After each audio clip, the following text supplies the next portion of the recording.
Good day to you and welcome to another Paddocks Club video tutorial. Today I'm going to deal with what is probably the best known of all the prescribed conduct rules. That's number 1, headed Animals, Reptiles and Birds. Let me take you through the text quickly. Firstly, in terms of 1, an owner or occupier of a section shall not, without the consent in writing of the trustees, which approval may not unreasonably be withheld, keep any animal, reptile or bird in a section or on the common property.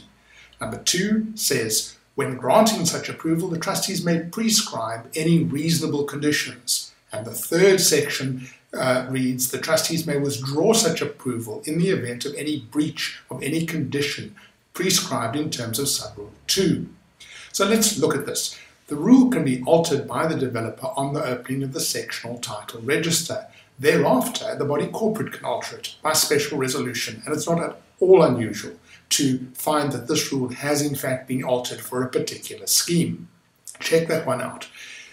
Secondly, any application for trustee permission to keep a pet should be really carefully considered by the trustees, and their resolution to grant or refuse consent should be reasonable. It should be based on reasons that they record in the minutes of their meeting.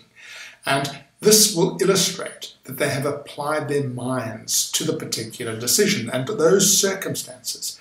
In the best known case on this particular rule, that is Body Corporate of the Laguna Ridge Scheme, number 152 of 1987 versus Dorse, D-O-R-S-E, it was held that the trustees are firstly obliged to individually consider each request for permission to keep a pet, and secondly, that they must base their decision on the facts and circumstances of the particular case. They are not therefore entitled to refuse an application on the basis that they're afraid of creating a precedent, or that they have a policy there will be no dogs, or no dogs over a certain size, or whatever. They have to look at every case individually.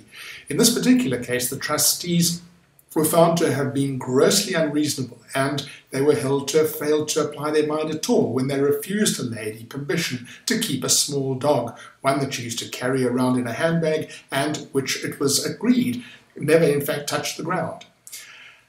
Next point is that an approval granted under prescribed conduct rules should be in writing, and it should be signed by 2 trustees. The text should firstly include a description of each pet that it covers, and secondly set out any conditions imposed.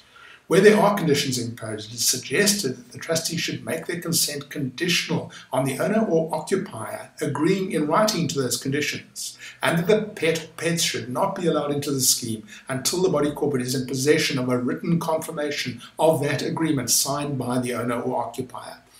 In an interesting 1997 case, Rechtspoorsuin Panorama versus B. Nolan in Andhra, in the Witwatersrand High Court, the scheme's rules in fact provided they've been changed, that no pets could be kept in any of the units without the consent of the body corporate, and even if that consent had been given, it could subsequently be revoked. In this case, the decision that 3 owners must remove their dogs from the scheme was upheld, and the court held that whether the dogs were or were not a nuisance was not relevant to the inquiry. The court ordered that the 3 owners were prohibited from keeping any dogs in their respective units because there had been no consent. Thank you for joining me, and if you have any questions in regard to this contentious issue, please let's deal with them in the discussion forum.